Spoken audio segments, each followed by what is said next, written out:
Bernard nous a trouvé un autre film qui est l'histoire de Martine et Bruno. C'est un film de Camille Servigna qui, à l'époque, était, je crois, en études de cinéma, et c'était certainement dans le cadre d'un diplôme qu'elle a tourné ce film. Et en fait, moi j'ai insisté aussi, je l'assume, hein, si vous n'êtes pas content à la sortie, vous pouvez venir me le dire. Je l'assume, j'ai insisté pour qu'on le prenne parce que ce sont deux jeunes gens, vous allez le voir, hein, qui sont venus à Banyuls et qui ont bossé autrement que dans la ville pour acheter un vignoble. Et André les a très bien connus, donc après la projection, André vous donnera de leurs nouvelles, et j'aimerais que Georges Roch, qui est avec nous, ainsi que Jean-François Déo, s'il arrive, puisse nous dire, le film a été tourné, je crois, c'est 2005 ou 2006, hein, aussi. Qu'est-ce qui... 2004, donc vous voyez, c'est quand même beaucoup de temps, ça fait 15 ans, hein. Peut-être parler de l'évolution à travers ce film, de ce qui a vraiment changé, de ce qui n'a pas changé, etc. Voilà. Aussi bien chez les gens que sur la Terre, parce que la Terre, c'est aussi les gens qu'elle passionne, les gens qui sont là. Oui, tout le monde est là, on va pouvoir y aller. Voilà. Et juste une chose, ceux qui s'inquiétaient, qui avaient peur de ne pas pouvoir payer leur place, je suis ravie, c'est bien de la payer, vous ressortirez après, hein, après la discussion, après tout ça, et avant le repas. Voilà, pour ceux qui ont pris la soirée avec repas. Ah non, après on le verra. Georges les connaît aussi bien que moi, le couple Servigna. Bien sûr, je vais les voir tous les ans dans l'entre-deux-mer. Voilà, donc ils sont dans la région bordelaise, donc effectivement. Mais ils s'étaient installés ici, et c'est vrai que l'été, ils fabriquaient des churros à côté de la plage, et que le reste du temps, ils avaient acheté des vignes, quoi, et ils vivaient de cela, mais je pense qu'ils ont pu le faire parce qu'ils devaient avoir un bon rapport de ce que leur rapportait la vente des churros l'été, ils ont pu tenir le coup. Madame Servigna était œnologue de formation, si j'ai bon souvenir, donc ça aide, et je crois qu'elle a retrouvé sa région d'origine, je crois, d'après ce que j'avais compris.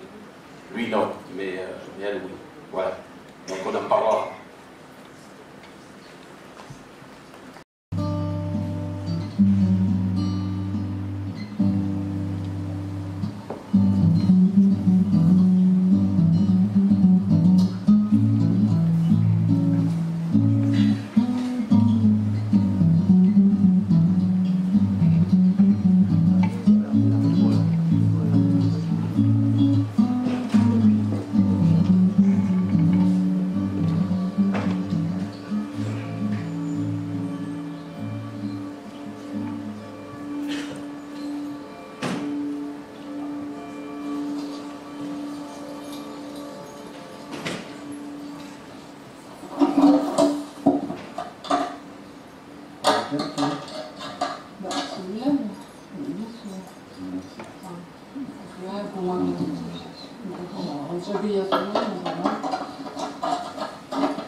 Alors donc cette année, avec le rendement qu'il y a, il va falloir qu'on paye au moins 12 kg de litre pour avoir un litre d'huile. Eh ben dis donc, on n'est pas au bout. L'année dernière, je l'ai calculé, on arrive à accueillir 6 kg à non, 5 ou 6 kg à l'heure. Sur les arbres bien fournis. Cette année, elles sont toutes petites, comme elles ont manqué d'eau.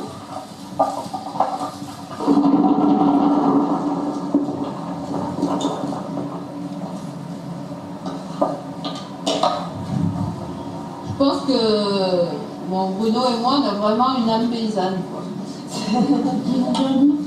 Ah bah j'en sais rien. Bonne question. Bruno, ça peut s'expliquer parce qu'il était quand même... son père il est issu d'une famille de chasse, c'était quand même une famille de paysans.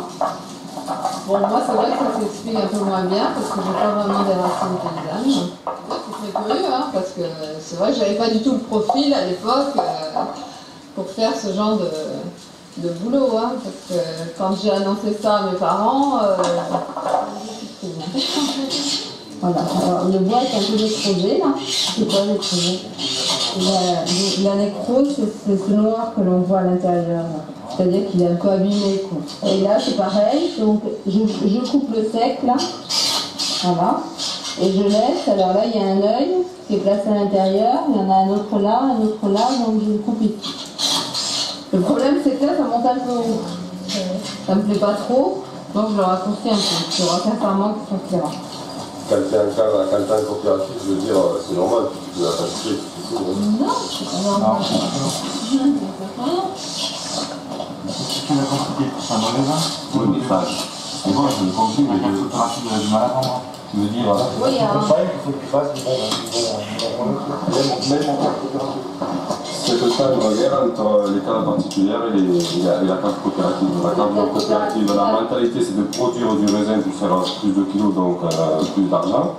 Et la carte particulière, eux, ils font des quantités beaucoup plus faibles pour faire de la qualité et pour vendre des bouteilles plus chères. Depuis une dizaine d'années, les choses ont changé, la donne a changé, parce que maintenant, si tu me vends ton vin, il faut faire de la qualité. Donc la casse coopérative, c'est mieux ou pas, si tu veux.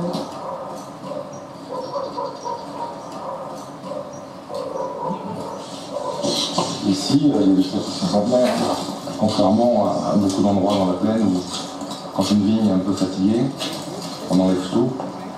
Et mécaniquement, c'est faisable. Hein. Ici, c'est très difficile à faire, donc on remplace au fur et à mesure que les secs meurent. En fait, sur une parcelle, il faut avoir un sec qui a un truc comme ça qui a 1 an, et puis à côté, un sec qui a 30 ans. C'est la technique de la greffe en fente, c'est-à-dire quand il n'y a pas d'exemple ici, quand ce que tu as planté la première année a suffisamment grossi, que le support est suffisamment gros pour greffer, donc tu coupes la tête, c'est pour ça que je te montre, c'est pas évident comme ça, expliquer. Tu coupes la tête, tu fais une petite fente dans le tronc qui reste en partie dans le sol, tu glisses ton greffon dedans, tu ficelles, et après ça te fait... ça repasse.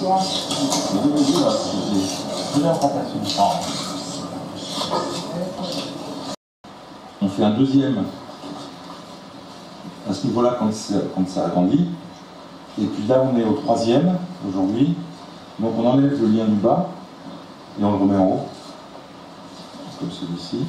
En haut. On peut, ce qui permet au sec de s'épanouir en bas et de ne pas rester trop enfermé.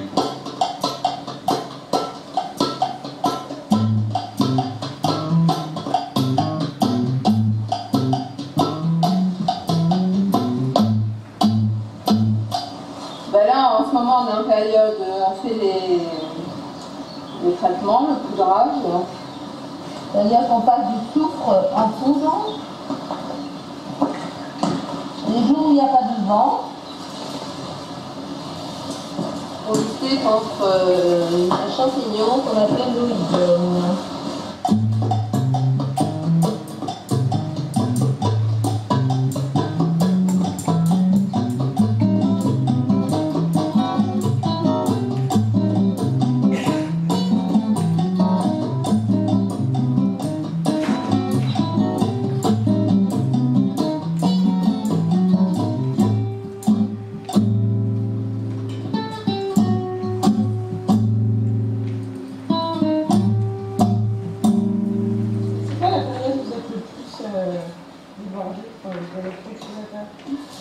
On est un peu dedans là.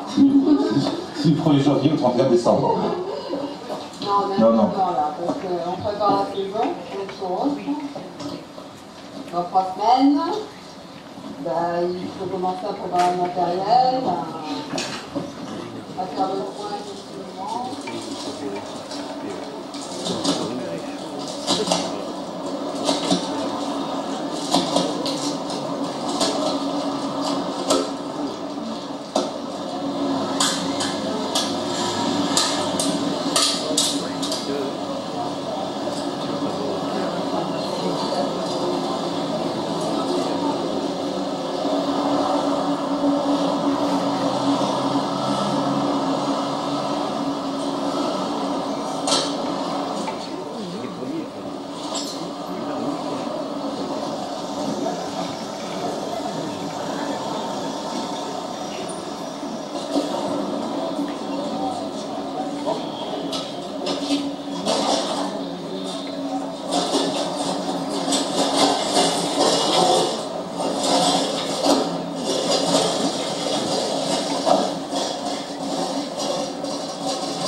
11e saison.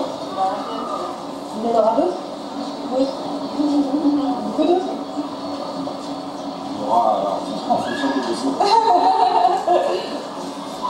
Ah, bonjour les filles, vous êtes déjà là?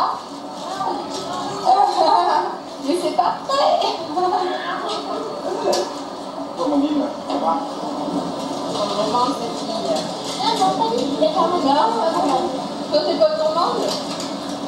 T'es pas mort, mais pas prêt?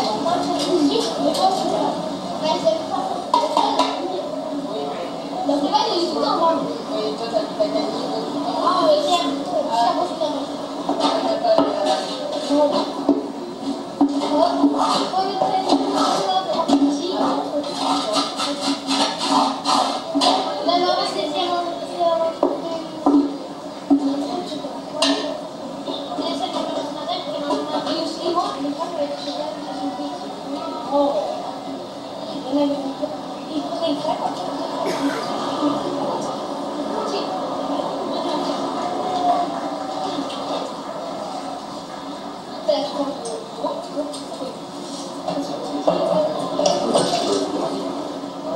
On les force pas, on leur prend pas une publicité, on leur prend rien. Juste acheter de la souris. Vous avez toujours un peu grand sourire, même s'il faut attendre 10 minutes, vous attendez avec tout ça.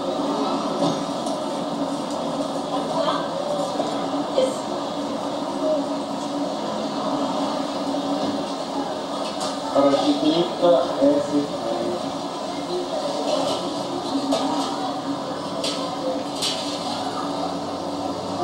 Voilà, les filles.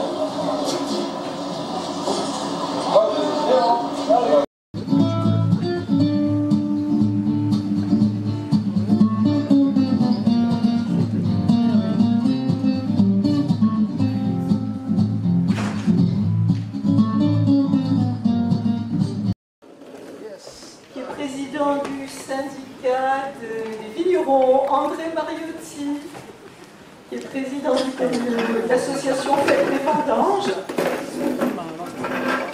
et Jean-François Gué, où est-il? Il est là? Ah, il est arrivé. Bonjour, ravi de vous rencontrer. Voilà. Alors j'aimerais vous poser une question à chacun, puis après vous allez avec la salle. Hein. Voilà. Monsieur Roch, je ne connais rien aux vendanges et à la vigne, et à quoi que ce soit, voilà, mais j'aime. Je trouve que c'est beau, voilà. La question c'est, est-ce que ça vous semble réaliste? Moi quand j'ai vu le film, je retrouve une passion pour ce qu'ils font. Est-ce que vous pensez que cette passion a duré, ne dure pas? Est-ce qu'elle est réaliste? Est-ce que ce sont des cinéastes? André, qui sourit, je vais lui poser la question, est-ce que tu peux nous dire ce qu'ils sont réellement devenus? Ce serait quand même intéressant de savoir. Ce sont des amis à moi. Ah bah alors vous allez pouvoir nous les dévoiler tous les deux. Et vous, je vais vous demander si c'est un rapport, je crois que vous faites du bio, hein, le domaine traginaire, c'est du vin bio. Est-ce que ce qu'on a vu, nous ne connaissons pas, parce que dans la salle, il y a des gens qui sont comme moi, hein, est-ce que ça peut s'apparenter, parce que quand même c'est des vignes en colline, etc. Est-ce que c'est un rapport avec la vigne bio ou pas? Voilà, je vous laisse faire. Vas-y, change. Alors, un petit retour sur les protagonistes du film, Martine et Bruno, qui sont arrivés sur le cru. Initialement, ils ne faisaient que des churros. Voilà, donc, parce qu'ils faisaient des churros aussi, ils faisaient des grosses saisons en station d'hiver et sur la côte landaise. Donc, ils se sont installés sur Banyuls, et puis bon, ils se sont pris de passion pour le territoire. Donc voilà, donc ils sont allés à la ville, ils ont racheté des parcelles, ils avaient des parcelles en fermage, et ils continuaient leurs churros. Après, au bout de 15-18 ans peut-être, ils ont eu l'opportunité de reprendre un domaine viticole dans l'entre-deux-mer. Voilà. Un ami qui était décédé, et donc ils ont racheté l'exploitation, qu'ils ont menée pendant une dizaine d'années. Par contre, ils ont été obligés de la vendre. Pourquoi? Parce qu'ils ont essayé de faire autrement que ce qui se fait naturellement dans le Bordelais. Et ils avaient des coûts de production qui étaient énormes, donc, et les cours n'étaient pas à la hauteur de leurs espoirs. Par contre, ils ont créé des chambres d'hôtes. Ils y sont encore. Ça leur bouffe un peu la vie parce que c'est des boulots. Surtout qu'ils sont à côté d'un chemin, une ancienne voie ferrée qui relie l'embouchure de la Gironde à Sauveterre de Guyenne, qui est désaffectée et qui sert de piste vélo. Donc ils ont du monde toute l'année. Voilà, donc ils ont eu plusieurs vies. Churros, viticulteurs ici, viticulteurs là-bas, et maintenant prestataires, hôteliers, comme vous voulez. Voilà. Donc, par contre, ils sont en fin de parcours. Hein. Bruno doit avoir dans les 68, 69 ans, Martine à mon âge, 62, 63. L'âge des messieurs à côté aussi. Hein. Vu, hein. Et voilà. Donc, voilà ce qu'ils sont devenus. Et fut un temps où sur le cru, il y avait des personnes qui se sont intéressées au cru. On a vu des informaticiens qui sont restés aussi une quinzaine d'années, puis après ils sont partis voir ailleurs comment ça se passait. Voilà. Donc il y a des échecs des fois, et puis régulièrement aussi, il y a des succès. Alors voilà. Donc ça c'est la vie du cru.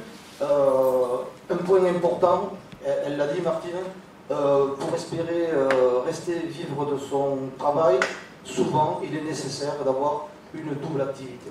Voilà. Donc dans la salle j'en vois qui sont soit retraités et un peu vignerons, soit qui ont été vignerons toute leur vie et qui sont retraités, mais qui ont gardé un morceau de vigne. Voilà, soit des doubles activités qui ont été créées aussi avec le port de Port-Vendre, Poly. Poly a été un bassin de viticulteurs, de vignerons, jusqu'à qu'ils ferment. Et là, il y avait aussi Cerbère, Transfesa, changement des essieux des wagons. Et puis après, les pôles de santé qui se sont créés au fil du temps, que ce soit le SANA pour les conjointes ou le PRFI.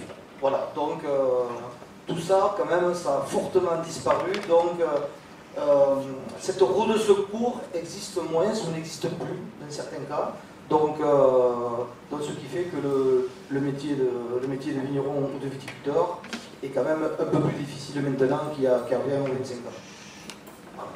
Et en plus, avec des marchés qui se retournent, puisque la mode n'est plus au vin doux à travers les consommateurs. Donc, pour une région qui est fortement ancrée sur les vins doux, ça pose aussi un autre petit problème.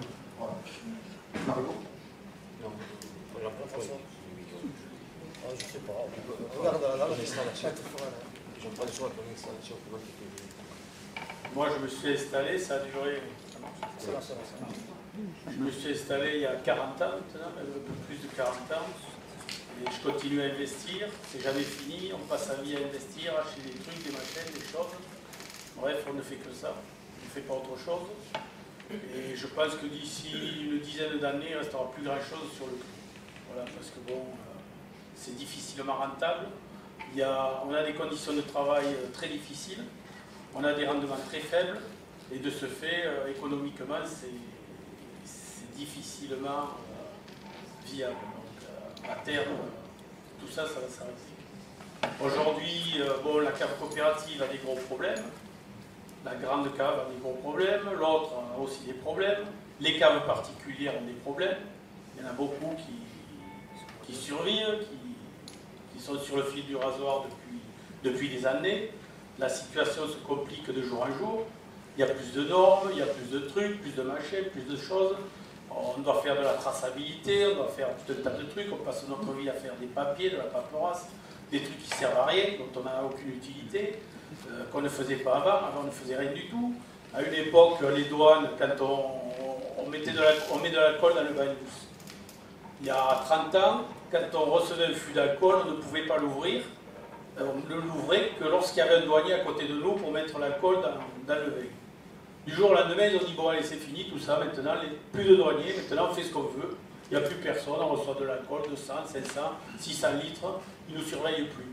Donc c'est pour vous dire qu'il y a des choses absolument aberrantes. Pendant des années, on a eu un douanier derrière le dos à surveiller tout ce qu'on faisait, et maintenant, on nous laisse faire ce qu'on veut. Donc aujourd'hui, on nous fait faire des papiers, de la traçabilité, tout un tas de trucs, et on ne fait plus que ça, et ça dégoûte tout le monde. ça devient impossible. Voilà. Après, il y a les histoires de traitement, de produits chimiques, de machines, de choses. Bon, moi, je n'utilise pas de produits chimiques, mais j'ai des coûts de main-d'œuvre absolument exorbitants. Schématiquement, pour désherber un hectare avec un herbicide, le fameux herbicide Monsanto ou d'autres, il y a quoi? Il y a un jour de travail, même pas, un jour et demi par hectare. Et manuellement, c'est 20 jours ou 30 jours de travail par an, il y a toujours de l'herbe, c'est toujours le bazar, voilà. Après, je ne sais pas, qu'est-ce que vous voulez savoir? Quel poison vous avez ingéré? Oui, quel poison on a ingéré? Faut que je vous fasse peur. Non, alors, Jean-François s'est présenté en tant que, c'est vrai qu'il a un domaine particulier. Moi, depuis 1978, je suis en cave coopérative. Alors, pourquoi le choix de la cave coopérative? C'est parce que je me suis installé, j'avais que dalle. J'avais rien. J'avais pas un pélos, j'étais... voilà. Donc, bien que ma famille soit de Bagnols, elle n'était pas particulièrement riche et n'avait pas de terre, ou très peu de terre. Donc, pourquoi? Donc, la coopérative, pour moi, ça a été le pied à l'étrier. Alors, c'est vrai que les coopératives ont globalement mauvaise presse à travers la France ou à travers le monde. Hein. C'est un outil comme un autre. Et c'est un outil qui a servi au fil des siècles, puisque c'est né quand même au début du XXe. C'est né quand même parce que ça fédérait les énergies de tout un chacun. Alors, c'est difficile d'avoir 20 arts ou 30 arts de vigne et de faire du vin et de le vendre. Parce que si on se replace à l'origine, souvent le raisin se vendait à Bagnols, je parle, sur le Boromar, sur la plage. C'était les négociants qui fixaient les prix, soit du raisin, soit du vin. Voilà. Donc, personne ne s'y retrouvait. Alors après, la coopérative, c'est une mise en commun de moyens. Hein. On prend du raisin, on fait du vin. Après, toujours pareil, on cherche à la vendre. Mais, donc, voilà, ça n'a pas changé. Mais cette mauvaise presse a tendance à disparaître, du moins sur celle que je connais, c'est-à-dire celle de Bagnols, où quand même, depuis 20 ans, on essaie de faire, même plus pour certaines, on essaie de faire quand même des produits de qualité qui collent au marché. Il faut revenir toujours, c'est le marché qui commande la marchandise. Si on fait le meilleur Bagnols qui soit, qu'on n'a jamais un acheteur en face, ça ne sert à rien de faire un bon Bagnols, puisqu'on s'épuise physiquement sur la terre, on s'épuise économiquement, puisque le vieillissement, souvent soit c'est sur fonds propres, soit c'est les banques qui les portent, les fameux varans, les fameux... voilà, donc on est toujours tributaire de quelque chose qui fait que, même si ces produits sont très très très bons, très très très vieux, nécessairement en face il n'y aura pas un acheteur, donc ou nécessairement on n'arrivera pas à le valoriser à sa juste valeur. C'est ce qui se passe actuellement. Voilà. Donc le marché est bloqué, pourquoi? Parce qu'il y a des gens qui disent mais vos produits sont bons mais ils sont trop chers. Moi pour le même prix, ben, j'ai par exemple l'exemple d'un collier rosé. Ah mais pour 10-12 euros, moi j'ai 3 bouteilles de rosé de Provence ou de rosé Pays d'Europe, ou voilà. Donc, mais on n'a pas les mêmes conditions de production. Voilà ce qu'il faut dire. Mais voilà, c'est ce genre de discours qu'on entend et qui rendent un peu pessimistes, hormis le fait que Jean-François l'a très bien dit, on est normé, et chaque 6 mois il y a une norme supplémentaire qui sort, il y a un contrôle supplémentaire qui sort. Alors, je suis mal passé pour dire, parce que je suis en charge d'un syndicat qui ne fait que faire appliquer un cahier des charges et des normes. Parce que là aussi, les syndicats sont passés depuis la réforme de 2008 d'un syndicat de promotion d'un cru à un système, un organisme de gestion qui ne fait qu'appliquer du contrôle. On est devenu les douanes, on est devenu la répression des fraudes, on a pallié l'absence de l'INAO et on fait du suivi statistique. Pour que tous les organismes que l'on paye, là aussi, toutes les agences nationales que l'on paye, qui sont liées à la viticulture, et voilà, c'est nous qu'on fait, c'est le syndicat qui fait rentrer l'argent des producteurs. D'ailleurs le ciel, le mien, c'est des caves, tout le monde paye, voilà, pour avoir l'appellation. Donc ça devient prégnant, ça devient stressant. Et donc ça pose des problèmes aussi pour des installations, parce que quand les gens voient ce qu'il faut comme papier pour s'installer, de mon temps c'était plus facile. Hein. Bon, j'étais technicien agricole, donc j'avais une formation agricole, mais c'était sur l'élevage industriel, donc c'était pas tout à fait la viticulture, mais bon, ça fait rien, j'avais le diplôme. Mais donc maintenant, il faut des diplômes, il faut remplir des dossiers auprès d'instances différentes, et pour des fois des installations qui sont pas pérennes, en gros. Donc, pour revenir sur les caves coopératives, je vous disais que maintenant elles travaillent comme une cave particulière. Voilà. Donc, on est soumis aux mêmes contraintes. Alors, ce qui nous sépare souvent, c'est par rapport au bio, c'est l'utilisation ou non de produits des cides, vous savez, des cides. Voilà. Donc, mais je crois quand même, moi j'ai vu l'évolution, je crois qu'en 25 ans, on a réduit de plus de moitié l'utilisation de produits chimiques sur les crues. Le seul problème qui reste, c'est la maîtrise de l'herbe. La maîtrise de l'herbe par labour, par arrachage, par fauchage ou par désherbant. Tout en sachant que maintenant le désherbant il a atteint des limites, que ce soit sociétale ou même l'utilisation, il y a pas mal d'herbes qui passent à travers. Donc un peu de pessimisme, il faut que Jean-François l'a fait ressortir. C'est vrai que ça n'incite pas les gens à vouloir s'investir outre mesure sur le cru. On n'a pas de renouvellement pour l'instant de renouvellement de. Alors il se rajoute sur le Curbanius autre chose, c'est le classement. Tout est classé. Littoral, voie littorale, la montagne, Natura 2000, la vallée de la Vallorie pour Curbanius, la vallée du Douy à Collioure. Donc voilà, on peut quasiment rien faire, et si on peut faire quelque chose, c'est 1 an à 2 ans de tractation administrative en essayant de faire bouger toutes les manettes pour arriver à faire quelque chose. Alors quand je dis quelque chose, c'est par exemple refaire du vignoble, mais du vignoble qui pourrait se labourer pour éviter l'herbicide. Voilà. Mais si on veut le faire dans l'arrière-pays, on va être bloqué par l'Adréal ou par d'autres organismes qui vont émettre des oppositions. On l'avait vu quand le feu s'est déclaré autour de la Salette, sur Facebook, sur les réseaux sociaux. Ah oui, on peut mettre des chèvres. Ah non, il faut laisser repousser la broussaille.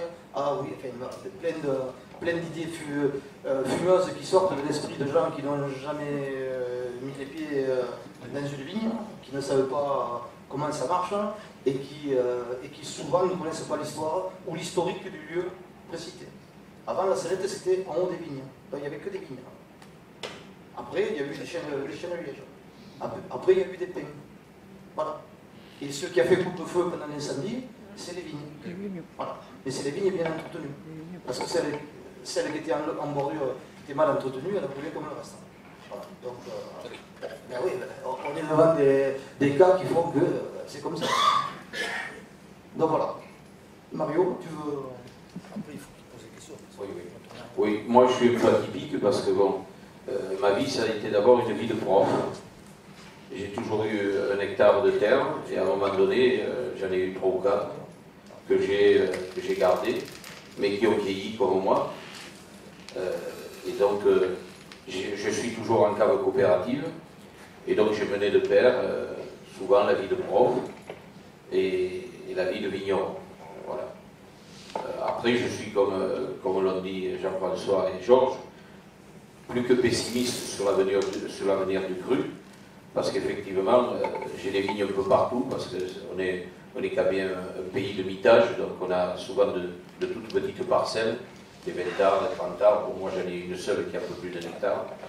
Et en me baladant dans le vignoble Bagnolet, je m'aperçois effectivement que ce vignoble a terriblement vieilli, qu'il y a un manque générationnel flagrant, et que maintenant il y a très peu de gens qui peuvent s'installer, parce que bon, il y a le côté nord qui a été souligné, mais il y a aussi les autres côtés, c'est-à-dire la sécheresse qui joue un rôle qu'elle ne jouait pas auparavant, donc le changement climatique joue, Et bien entendu, l'avenir n'est pas du tout rose parce qu'il est évident que le jour où il faut une alternative drastique au glyphosate, on va avoir d'énormes problèmes. Et depuis 2 ou 3 ans, il s'est ajouté un autre problème qui cette année a été plus qu'important, c'est les sangliers. Voilà. Donc on en est là. Et je pense que cette année, il y a une perte globale de 30 à 40% sur le vignoble. Et c'est vrai que c'est assez effarant de voir que c'est peut-être au moment où les meilleurs produits, où on a les meilleurs produits sur le marché, cadre ou domaine confondus, qu'effectivement on va devoir avoir un paysage qui est encore plus limité, c'est-à-dire qu'on aura des vignes qui se perdent. Il va falloir trouver des cultures alternatives, ne serait-ce que pour entretenir le paysage. Et il va falloir entretenir, parce que, comme l'a dit Georges, l'autre danger avec la sécheresse, c'est effectivement les incendies. Et comme on a construit, des fois un peu trop et un peu n'importe où, le rôle que jouaient les vignes en tant que pare-feu ne le joue plus véritablement. Et les essences arbustives aussi, puisque tant qu'il y avait des chênes, c'était un compte. À partir du moment où il y en a les pins, ça n'est un autre. Donc il va falloir résoudre toutes ces alternatives. Et pour le moment, il n'y a pas grand-chose qui est fait. Donc l'avenir, il n'est quand même pas du tout assuré. Et je crois qu'avec le vieillissement de la population vigneronne, cela nous inquiète. Et cela nous inquiète de plus en plus. Voilà. Après, on continuera à faire la fête, si la météo nous le permet. Mais ça, c'est le côté festif et populaire qui a été mis en place en 1996, qui est une très bonne chose. Mais la fête ne résoudra pas tous les problèmes de la viticulture au Vagne-Bec. Voilà. Vos questions? Oui. J'ai appris récemment qu'un appel avait été fait à des fonds privés pour aider la vigne locale, pour pas qu'elle périsse, comme vous dites, c'est bien. Et je voudrais savoir, comment on disait un petit peu plus à ce sujet, est-ce qu'il y a vraiment eu de l'argent récolté et dans quel objectif concret précisément? Alors, ce sont des appels, c'est des fonds participatifs. Hein. Alors, je vais parler de celui-là qui me concerne, de ma cave, qui est Mimosa. C'était, on va dire, c'était un premier appel, parce qu'il y aura un second. On s'était fixé, je crois, 100 000 € pour voir, et c'était pour servir, pour amorcer la pompe, on va dire, puisque dans le courant de l'hiver, il y aura un second appel participatif, mais lié aux entreprises. Voilà. Donc, j'espère que ça va marcher. Alors, globalement, c'est fait pour moderniser le parti du vignoble. Voilà, donc ça. Ensuite, ce sera pour moderniser, au même titre que d'autres financements, la cave. Mais la cave, pas au niveau vinification, puisque la terre est Templiers déjà a fait le nécessaire en 2011, mais c'est pour moderniser la grande cave, l'accueil, faire de nos tourisme un peu plus poussé, parce que c'est un gros défaut qu'on a ici, on n'est pas trop un pays où la prestation touristique est développée, comparé à d'autres crus ou à d'autres cultures. Hein. Voilà. Donc, ensuite, il y a l'Étoile aussi qui a fait aussi un appel de fonds participatif.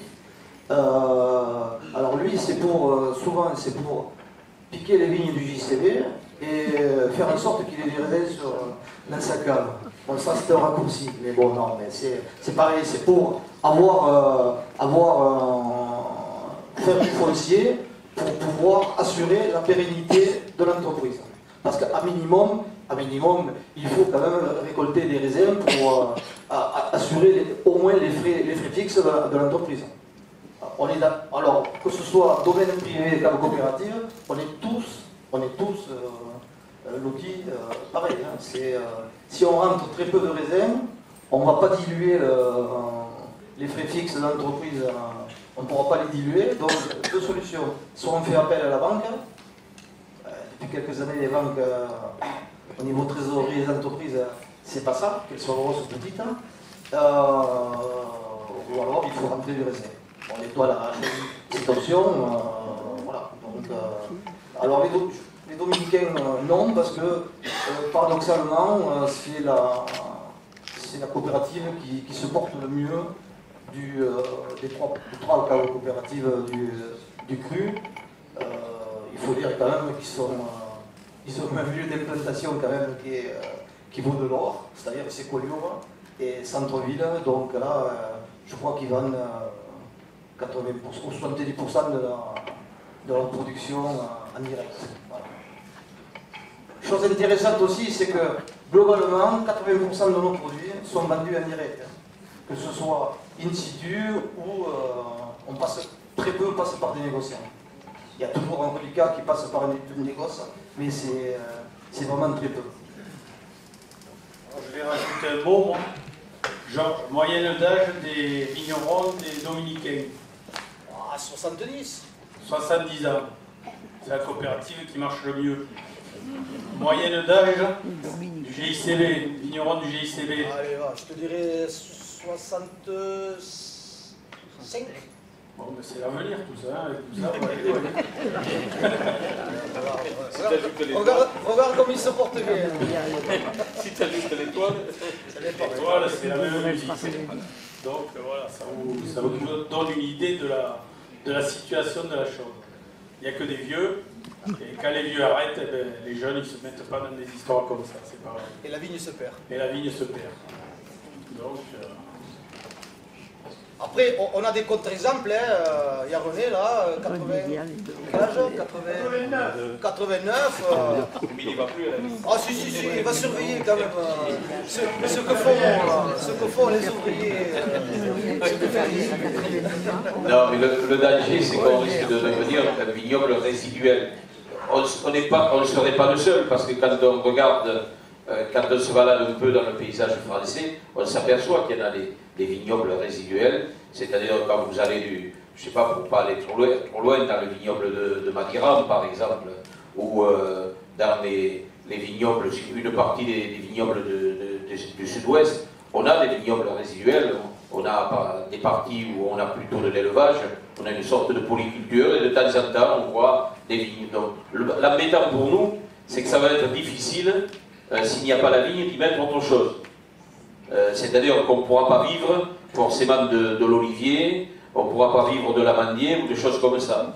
Donc il va falloir trouver des substituts, si l'on veut, pour qu'il n'y ait pas des vignes totalement perdues, qui peuvent être des vecteurs pour le feu, mais on sait pertinemment que ces espaces-là, il va falloir les entretenir, mais les entretenir pratiquement à perte, pour que ça va être de l'entretien du paysage. Et donc on va avoir un mitage encore un peu plus conséquent, si l'on veut, dans le cru, ce qu'on appelle un vignoble résiduel. Voilà. Et ça, mais je vous dis, l'exemple de Madiran m'est venu à l'esprit, mais il y en a d'autres, Saint-Monde dans le Gers, il y en a d'autres dans tout le sud-ouest, où on est dans ce paysage de polyculture, et de temps en temps, on voit quelques hectares de vignes par-ci, par-là. Et nous, c'est quelque chose à quoi on n'est pas habitué, parce qu'on a toujours vu les collines en vigne. Certes, il y a toujours eu des bois, des forêts, des sous-bois, etc. Mais on n'est pas habitué à cela. Et c'est vrai que maintenant, rien qu'à la couleur, on s'aperçoit que cette vigne est en train de... elle n'a pas été travaillée pendant plusieurs années, il y a de l'herbe qui commence, c'est la lutte entre l'herbe et le cep, et ensuite la vigne se perd en quelques temps. Et elle n'est pas remplacée, donc voilà, des hectares qui se perdent. Je vois qu'il y en a une trentaine, une quarantaine tous les ans qui se perdent à peu près. Et donc, comme on a en plus des épisodes de sécheresse qui sont costauds, on peut avoir des types d'incendies qui peuvent être eux aussi costauds et poser d'énormes problèmes. Voilà. Autre question? Oui, allez-y. Excusez-moi, peut-être que ma question est en rupture avec la logique actuelle du débat, qui nous respecte comme un coup. Moi, je voudrais dire un mot sur le film. Oui, allez-y. Moi, ce film, c'est une catastrophe. Voilà, parce que, bon, il était fait avec chose de moyenne, tout ça, très bien. Mais même si elle n'a pas été clairement affichée, vous ne pouvez pas. l'intention implicite des gens qui ont fait ce film n'est pas du tout de servir la promotion de Bagnols de Trolley. C'est au contraire, mais non. C'était pour faire la promotion de Martine et Bruno. Moi j'ai vu le film, c'était la promotion des beignets. C'était là. Les côtes de bord de la substance. Là, je préparais des photographies par quelqu'un à quelques Caraïbes. Et en faisant de la promotion de l'obésité et du cholestérol.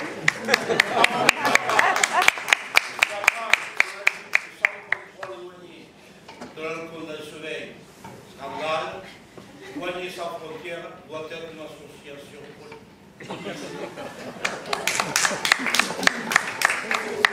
Oui, autre question. Oui, allez-y.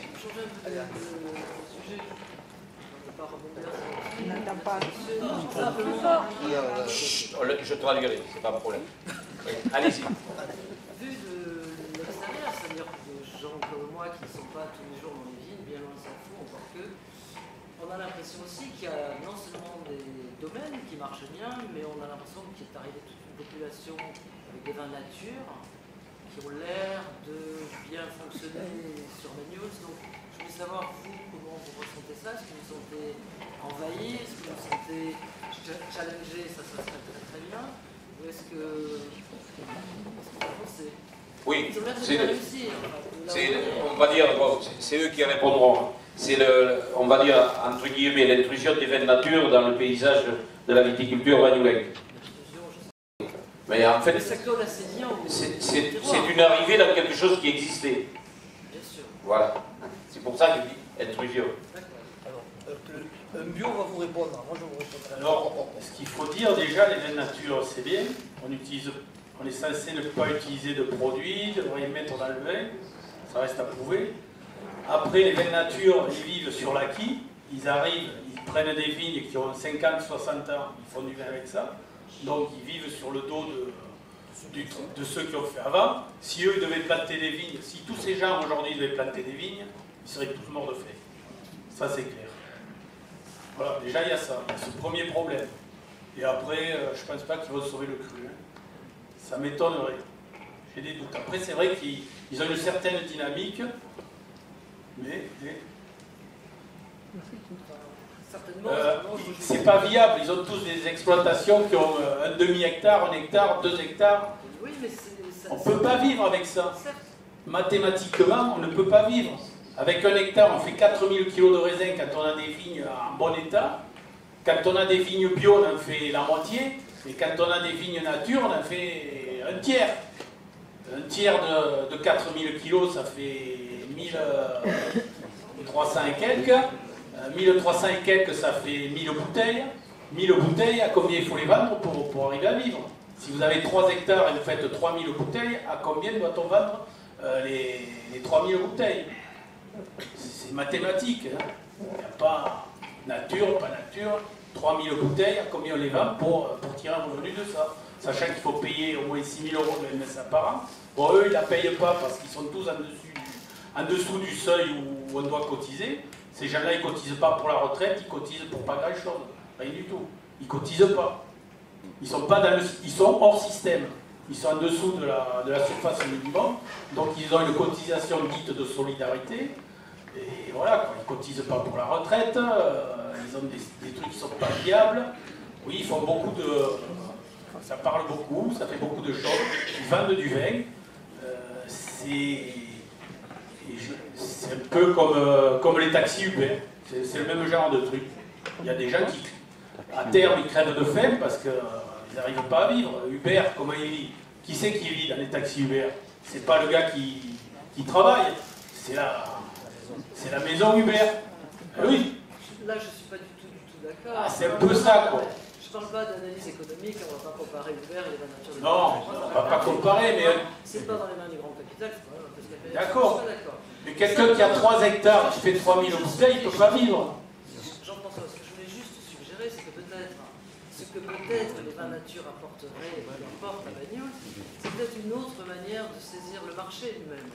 Parce que c'est vrai que la vigne, elle est difficile à Bagnols, c'est pas nouveau, elle l'a toujours été. C'est vrai qu'il y a des pêcheurs vignerons, puis vous l'avez dit, bien expliqué.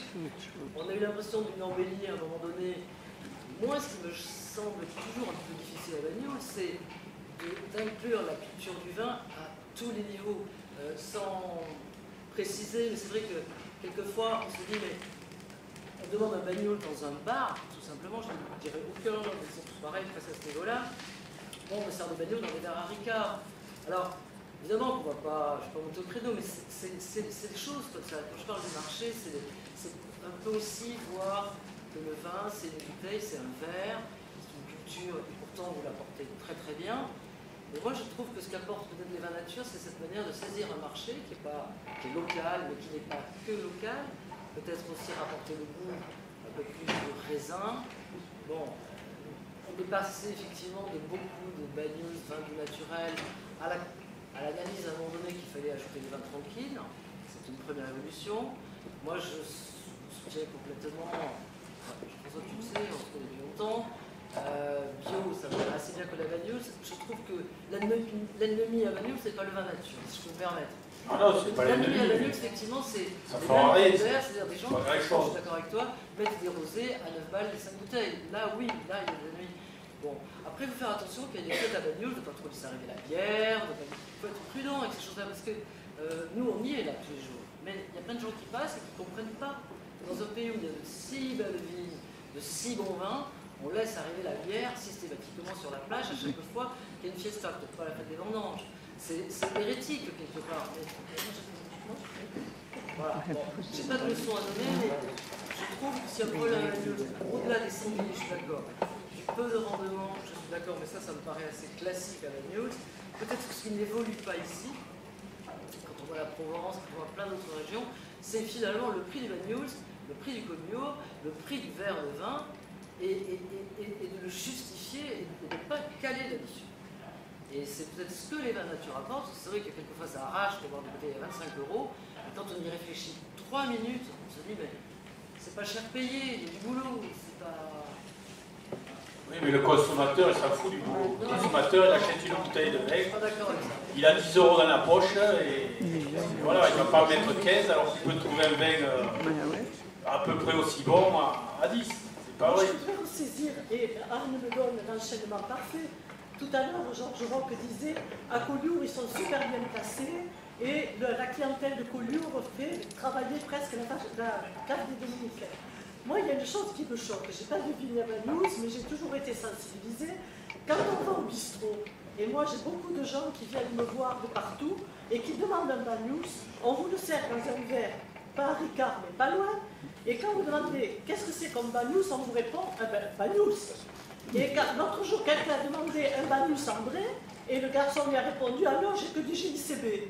Moi, je pense qu'il faudrait quand même un peu indiquer aux personnes qui sont là pour faire promouvoir le Bagnols. Qu'est-ce que c'est que le Bagnols, comment il est fait, quel cas il a. Vous allez en Champagne, vous demandez une verre de champagne, tout le monde est capable de vous expliquer. À Bagnols, moi, il y a 60 ans que je suis à Bagnols, il n'y a pas eu un bistrot qui un jour a pu répondre à une personne avec moi comment était fait le Bagnols, quel était le Bagnols et comment on le servait. Moi, je trouve ça aberrant. C'est une goutte de vin dans un verre, après tout ce que vous venez de dire sur les vignes, mais je pense que ça commence un peu par là. Après, il y a un autre problème, un gros problème au niveau des cafés, des restaurants. Ces gens-là, ils vont acheter le vin le moins cher sur le marché pour le vendre le plus cher possible pour faire le maximum de marge. Tout le reste, il s'en fout. Le restaurateur, le Bagnols, il s'en fout. Le restaurateur, ce qu'il voit, c'est sa marge. Il va acheter le truc le moins cher qu'il va trouver pour pouvoir le vendre le plus cher possible et faire le maximum de marge. Et on est confronté à ça depuis des années. C'est vrai que quand on va boire un Bagnols au café, moi je vous le déconseille. Alors on va dire à tous les touristes, n'allez pas au bistrot boire un Bagnols. Non, il vaut mieux le boire. Il vaut mieux aller le déguster directement dans les chiens ou dans les stands. Hein. En plus, c'est gratuit. Tu vois. Non, je vais rebondir sur ça. C'est vrai que notre cru, qui va de Collioure jusqu'à Cervera, n'a pas cette culture du vin. N'a pas cette culture du vin. En Provence, sur la Côte d'Azur, quand vous allez à Saint-Tropez, il y a aussi souvent des bouteilles de rosé dans les bacs à glace que de champagne. Ça dépend de porte-monnaie. Mais souvent, ici on l'a pas. On l'a pas ou on l'a très peu. On l'a souvent avec des côtes du Roussillon ou des IGP côte catalane, voilà. Le moins cher pour le maximum de profit. On le voit malheureusement pour la fête des vendanges. Fut un temps, monsieur le maire de Bagnols était président du JCB et on avait essayé à l'époque de faire en sorte de faire en sorte que les restaurateurs pour cette fête-là aient des produits au ras des pâquerettes pour qu'ils mettent ces produits en vente. Bon, on s'aperçoit qu'effectivement il y a plus de bière qui est vendue pendant 3 jours que de litres de collioure, sans parler des petits Bagnols. Donc voilà, donc c'est vrai que c'est un problème récurrent. À Collioure aussi, je vous rassure. À Port-Vendre, je ne sais pas parce que je n'ai pas de relais sur Port-Vendre. Ensuite, le syndicat a pendant plusieurs années fait nous on a une salle de dégustation. Donc on peut former les gens. On peut former les gens à faire connaître. Alors, quand je dis les gens, c'est les serveurs, ceux qui travaillent dans les offices de tourisme, qui sont des fois incapables de citer quoi que ce soit. Voilà, donc on a fait des offres de prestations gratuites, je précise, gratuites, et elles ont été toujours pas refusées, mais on va dire oubliées dans un coin du tiroir. Donc, alors on s'est dit, peut-être ça n'intéresse pas le personnel saisonnier, ça n'intéresse pas les restaurateurs en tant que propriétaires, ça n'intéresse pas peut-être les corps constitués que sont les offices de tourisme, voilà, donc... mais c'est vrai qu'on l'a proposé pendant plusieurs années. C'est rien, hein, c'est des modules d'une demi-journée pendant 2-3 fois dans l'année, c'est fini. Hein. C'est justement pour pouvoir répondre à une question, c'est quoi la différence entre un ambré et un Bagnols traditionnel ou comment c'est fait un Bagnols blanc. Quoi. Voilà, donc c'est un principe de base. Et c'est quoi un vin doux? Voilà, donc c'est un constat d'échec. Mais Jean-François l'a bien soulevé. Hein. Quand vous achetez une bouteille de Collioure à 30 € la bouteille et que vous savez pertinemment le prix que le restaurateur va acheter, ça fait chaud, quoi. Ça ne pousse pas les gens à acheter du Collioure. Alors paradoxalement, ils se rabattent sur le vin de la maison qui est une IGP, qui est encore 10 fois moins cher et qui fait plus de marge pour le restaurateur. Parce que le restaurateur fait encore plus de marge sur le vin en carafe. Ça c'est une... J'ai fait des saisons, parce que pour vivre depuis comme ça s'installe, il faut faire des saisons. Il faut travailler en restauration, il faut travailler à les bars, il faut faire pas mal de petits boulots pour que la vigne après puisse être rémunératrice. C'est un constat, on le fait nous au niveau de l'interprofession. Je rebondis sur les vins de nature, j'en parlerai pas trop parce que ce sont des vins qui ne revendiquent aucune appellation. Voilà. De temps en temps, Bruno Duchesne revendique Collioure, mais c'est de temps en temps, pas tous les ans. Voilà. Donc ce sont des vins de France. Les vins de France, il n'y a aucun contrôle, que ce soit à la parcelle, le vin, la vinification et la vente. Voilà. Donc les vins bio, ce sont ceux qui sont les plus emmerdés. Parce qu'en plus d'avoir le cahier des charges de l'appellation, ils ont les contrôleurs bio qui contrôlent soit la cave, soit l'exploitation et les produits. Voilà, donc c'est pour replacer un peu le débat. Le vin nature, oui, pourquoi pas, peut-être dans quelques années, peut-être parce que c'est comme le glyphosate, c'est devenu sociétal. Moi, je connais des gens qui sont installés sur Bagnols, en vin bio. Ils essaient de faire des vins nature.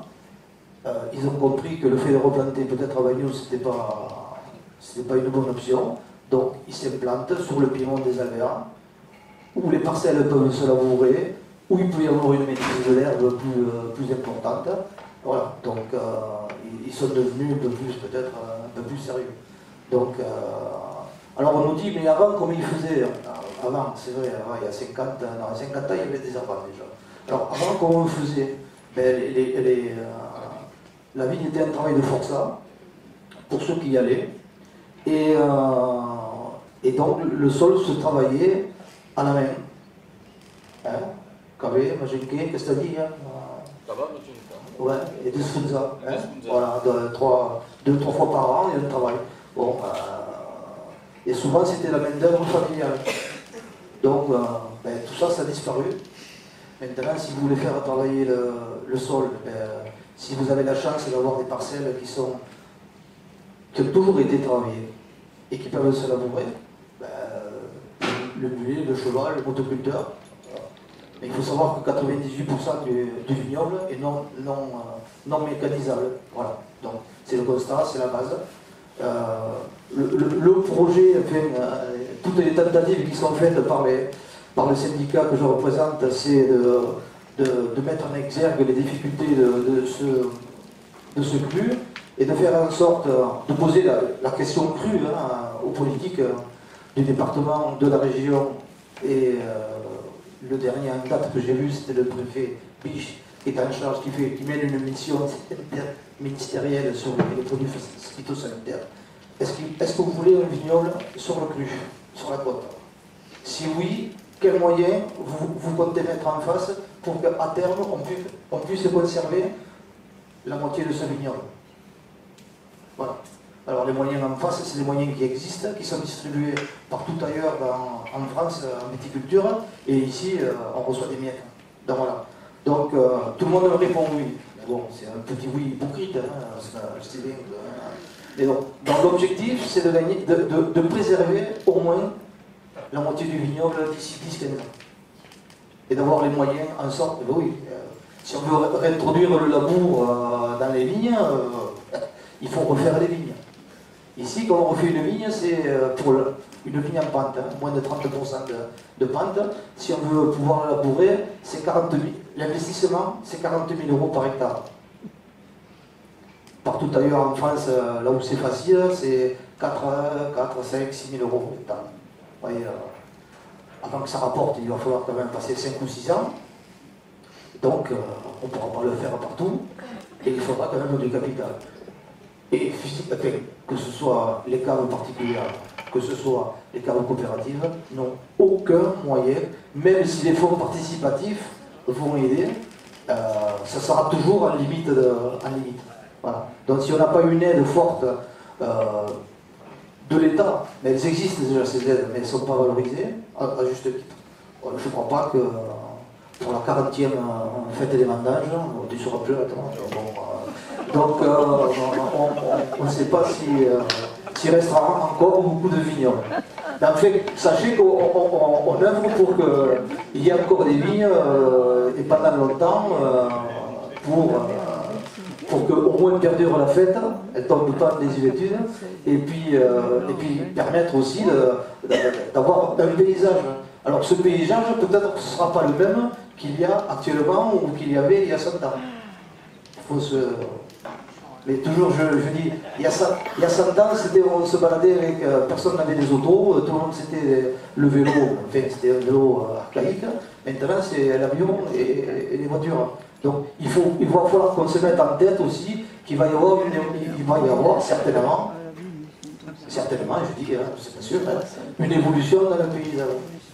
Voilà. Donc, et si on gagne cette évolution, ça veut dire qu'il y aura des vignerons qui sont en cave particulière ou en cave coopérative. Ça, personnellement, je m'en fous. Il y aura des vignerons, il y aura un paysage, et nos petits-enfants ou nos arrière-petits-enfants, ils pourront profiter de l'eau à 30 degrés dans la baie de Banyuls et du paysage. Voilà. Ça sera, c'est un pari osé, mais oui, parce qu'avec le réchauffement climatique, l'eau va se mettre à chauffer. C'est pour ça. C'était un raccourci. Voilà. Bon, pour ceux qui veulent voir à quoi va ressembler le vignoble de Banyuls dans 10 ans, vous allez sur la côte italienne, vous allez à Cinque Terre, et vous verrez là-bas ce qui se passe. Il y a 4-5 villages magnifiques, avec beaucoup de touristes. Et là-bas, on vous montre des photos du vignoble il y a 30 ans. Un vignoble magnifique, il y en avait jusqu'en haut de la montagne. Et aujourd'hui, il n'y a pratiquement plus rien. Il reste 20 ans ici, 20 ans là, 20 ans là. Voilà. Et moi, je pense que dans 10 ans, on ne sera pas loin.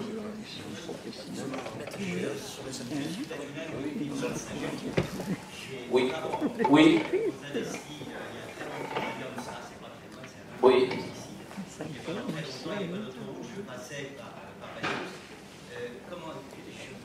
La question est sous forme de défi.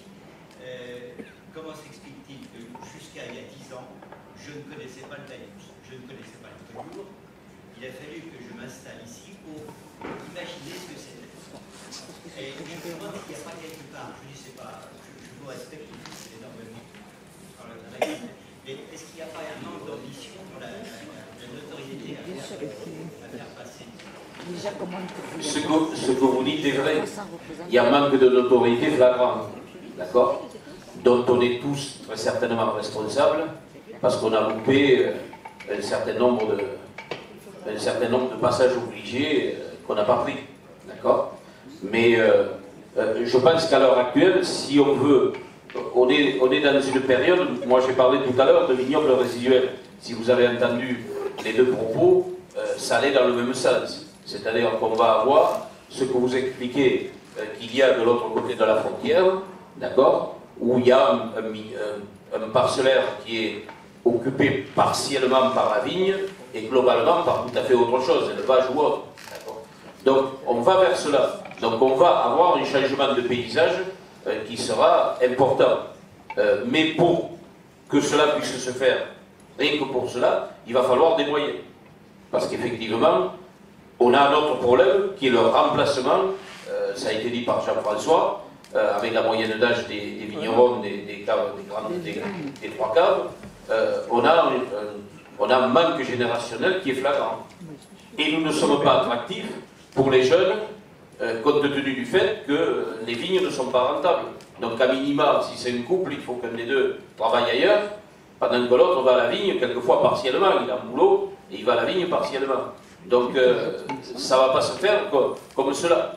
Et on sait très bien que si les méthodes changent de façon draconienne, on ne pourra pas utiliser les mêmes parcelles, ça sera forcément des parcelles moins pentues, il va falloir les choisir, il va falloir toujours garder une vitrine si l'on veut, et peut-être moduler différemment dans d'autres espaces plus retirés, dans certaines hauts de vallée ou bas de vallée, etc. Mais on va vers cela. C'est ce que j'ai appelé un vignoble résiduel, avec un mitage, parce qu'on n'est pas un pays ensuite où on n'est pas une région où on regroupe. C'est-à-dire qu'il n'y aura pas trop de regroupements parcellaires. Donc il va falloir que ça se fasse, mais ça se fera un peu naturellement, hein, parce qu'il y a des abandons de vignes tous les ans, et on a du mal maintenant à trouver preneurs. Les caves essaient chaque année de trouver preneurs. Moi je suis, en dehors de m'occuper de la fête des vendanges, je suis président d'une association qui s'appelle l'IFE, qui est basée sur des chantiers d'insertion par le naturel et par la vigne. On en est à 25 hectares. En espace de 5 ou 6 ans, de 2 ou 3 hectares qu'on avait, on en a 25. Donc c'est énorme, et on ne peut pas en faire plus. Donc voilà, donc, on est là, changement de paysage, va falloir trouver des bras, et il va falloir trouver les moyens financiers pour structurer tout cela. C'est pas évident. Oui.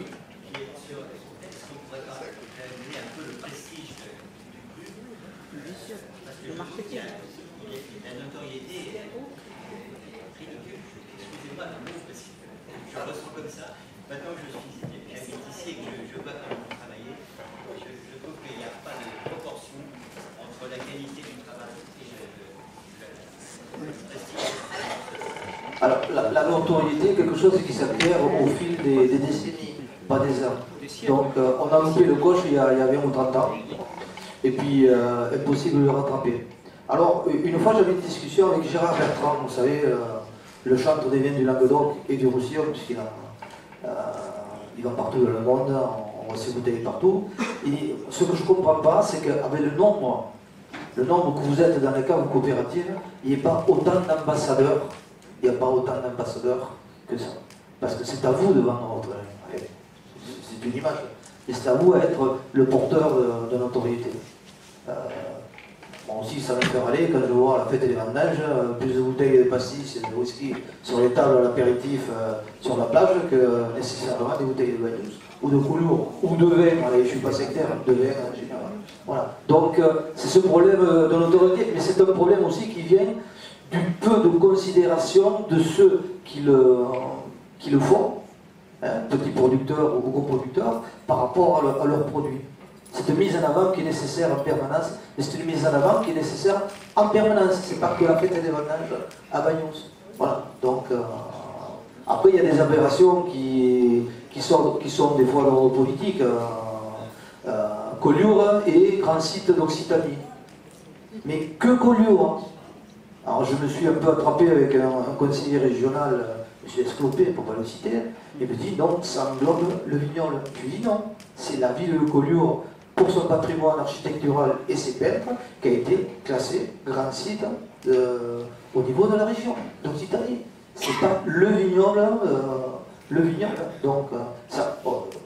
Je lui dis, le problème c'est que votre vignoble vous en servez pour faire les photos, pour argumenter votre revue de presse, pour faire passer des messages, et après, hop, c'est cuit. Voilà, donc on en est toujours là. Mais si nous-mêmes, nous étions des ambassadeurs de nos produits, quel que soit la cave, quel que soit le domaine, si quand on est invité chez quelqu'un en dehors de Bagnols, on amène une bouteille de Collioure ou une bouteille de Bagnols, l'affaire, je crois qu'en quelques années, sera résolue. Voilà, donc après si on se contente d'acheter du Bagnols entrée de gamme à 6,90 € à Intermarché à Béthune ou à Strasbourg, et voilà, on n'aura jamais la notoriété. Voilà, c'est pas plus compliqué que ça. Il y a très peu de produits à vendre, il faut quand même, on est un grand cru, mais on a des petits volumes. On a des petits volumes. À la limite, interdisez-le carrément, le Bagnols à 6,90 €. On peut pas. Tu peux pas. Mais on est depuis quand même de nombreuses décennies, mais il ne peut pas y avoir d'entente sur les prix, c'est interdit. Il ne peut pas y avoir de prix plancher, voilà, c'est comme ça. Ah non, tu peux. La loi Egalim n'a pas résolu les problèmes au niveau. Non, non. Donc, de ce côté-là, on est bloqué. Contourner, c'est le Bagnols basique, c'est le Bagnols basique, le Bagnols qui range, Ouais, mais un Bagnols. On le voit dans toutes les régions de France quand même, les Bourgognes, tout le monde structure obligatoirement. On est obligé de faire comme ça, une structure pour arriver à un moment donné. Et vous avez déjà assez peu de raisins, assez peu de vin. La personne qui n'est pas venue visiter, si tu veux, c'est plus facile de faire entendre ce discours pour ceux qui viennent sur le cru. Georges, il y a 20 ans, 1999, on filmait ce oui. Re-regarde les vins d'Auvergne, regarde un petit peu qui et comment on parle des Bagnols, comment on met en avant, entre autres Jean-François, il n'y avait pas encore les vins nature et d'autres domaines, comment on a chroniqué, si tu veux, l'arrivée du Collioure blanc, comment déjà dans le film, pour nous, ça semblait qu'il fallait absolument faire monter, parce que c'est tellement... La mondialisation était déjà là, donc on a tendance à se dire, mais je ne sais pas, si je prends toutes les villes du monde, il se consommerait 20 bouteilles de Collioure tous les mois, le problème est réglé. Et ça, il faut peut-être aussi faire évoluer les structures commerciales, peut-être pas les familles qu'il faut aller voir. Enfin, moi, je suis pas... mais c'est vrai que je boue un peu des fois en temps, je pense, parce que ça fait 20 ans que je fais ça. Bon, alors, je vais vous expliquer. Moi, ça fait 40 ans que je fais la vie, 40 ou 45. Ça fait 30 ans que je fais le tour du monde. J'étais aux États-Unis, j'étais en Chine, j'étais au Japon, j'étais en Russie. J'ai fait toute l'Europe, toutes les capitales d'Europe, et plus que les capitales. J'ai traîné dans toutes les vignes d'Allemagne, partout. J'ai fait goûter des Bagnols partout, au Brésil, dans tous les coins. Tout le monde trouve ça très bon, et personne n'en achète ou très peu. Moi, jusqu'à présent, il y a encore 5 ans ou 6 ans, je produisais 20 000 bouteilles, c'est rien du tout 20 000 bouteilles. Et pour vendre 20 000 bouteilles, c'est une galère pas possible. C'est très très compliqué. C'est pareil, tout, Collioure, Bagnols, c'est pareil. C'est très compliqué, de vendre du vin. Du vin, il y en a partout dans le monde. Il y en a sur tous les continents. Les Chiliens, ils travaillent, le SMIC il est à 200 € là-bas. On ne peut rien faire contre ces gens-là. On ne peut rien faire. En Espagne, le litre de vin, ça se négocie, je crois, à 30 centimes le kilo de raisin. C'est des trucs absolument impensables. Quand nous on arrive avec nos bouteilles à 10 €, les mecs nous regardent, ils disent, attends, tu rigoles ou pas, j'achète du vin. Tous les acheteurs aujourd'hui sur la planète cherchent à acheter des vins à 1 euro, 1,50 € et même moins cher. Et nous, on a des bouteilles, on commence à 6, 10 € hors taxe en prix export. Les autres, ils sont à 1 euro, 1,50 €. Et des vins qui ne sont pas si mauvais que ça. Il y a des bons vins, il y en a partout aujourd'hui. Sur toute la planète. On a le même problème que l'industrie française il y a 20 ans. L'industrie, elle a disparu parce qu'on n'est pas compétitif, c'est tout. On est 2 fois plus cher, ou 3 fois, ou 4 fois, ou 10 fois plus cher que les autres. Et ça, on peut tourner ça dans tous les sens. Il n'y a rien à faire. Et heureusement qu'on a des touristes ici, parce que si on n'avait pas des touristes, on mourrait de faim. Ou des amateurs de vin. Voilà. Et je vous remercie. Comment?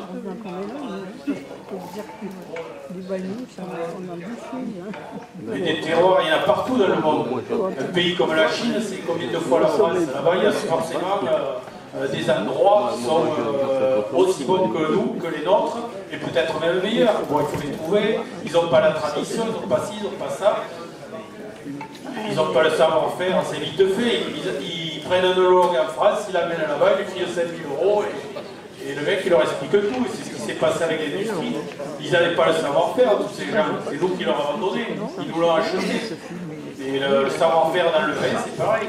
Les Chinois commencent à faire de la vigne. Et voilà.